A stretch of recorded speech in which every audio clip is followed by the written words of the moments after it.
So now let's talk about what we need to do to actually create a social media plan. We're going to break it down into 6 organized steps. The first one is pre-planning.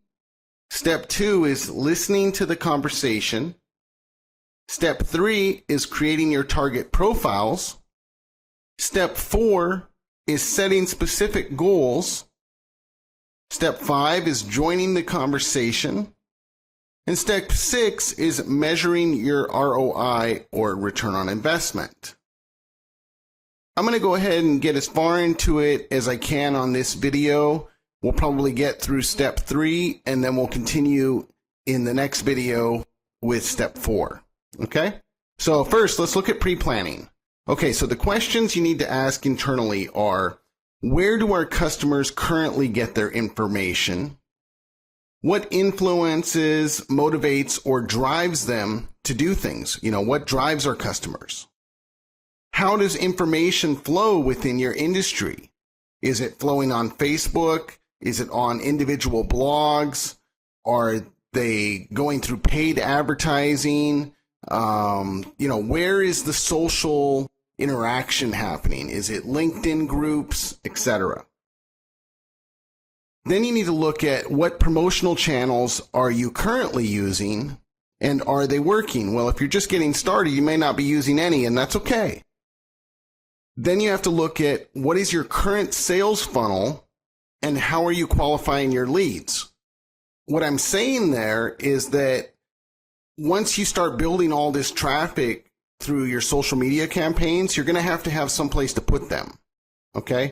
Asking these questions prior to engaging is going to aid you in determining how social media can be used to complement your business goals. So who exactly is your target market? Oftentimes this comes down to creating your customer avatar. In another module, Info Product Creation, we went over customer avatar in detail. If you need to, you can go there and learn about it again. Is your target audience 25 to 35?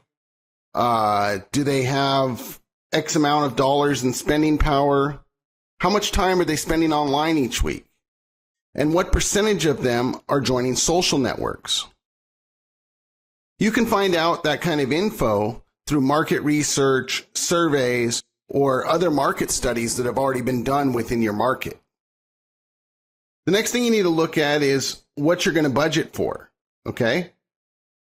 Some of the items to consider when you're setting up your budget are time, design and branding, analytics tools, social monitoring, automation applications, social media advertising, and outsourcing.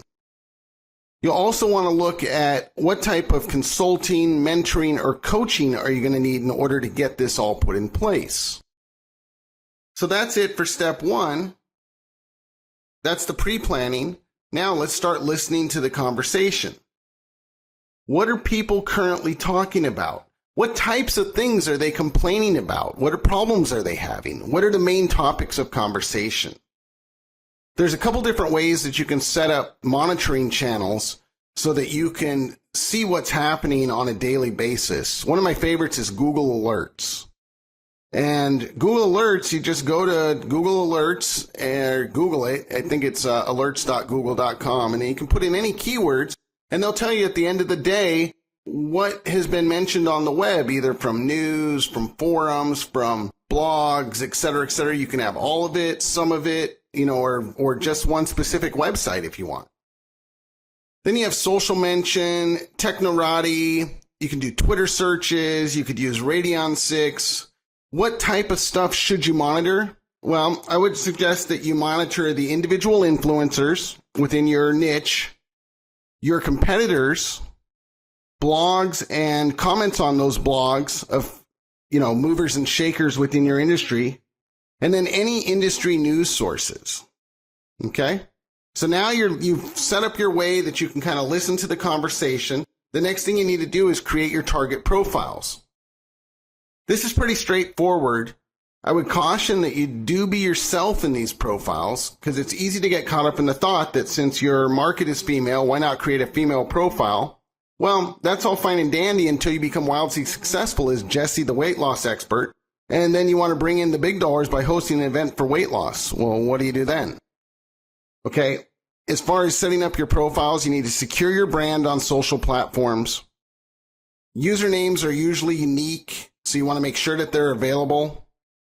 You want to use consistent usernames across all platforms. Why? Because you'll rank in SEO for Google, or when somebody looks up, Jesse B weight loss or whatever it is you're using.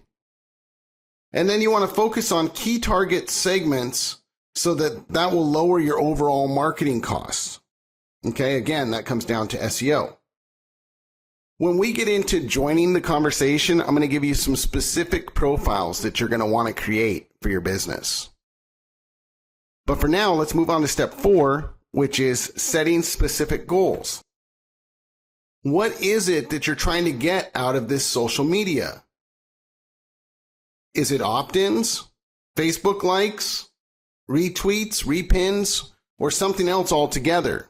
Some of the more common goals associated with social media include generating leads, increasing brand awareness, increasing site traffic, increasing opt-ins, developing relationships with current customers, boosting your SEO or SEM results. For those of you who don't know what SEM means, it means search engine marketing. Basically the same thing as SEO. Reducing CRM, that's customer relationship management. Reducing the costs associated with that, or increasing revenue overall. Step 5 is joining the conversation. That's kind of a lengthy topic, so I'm going to go ahead and end this video now, and we'll see you in step 5.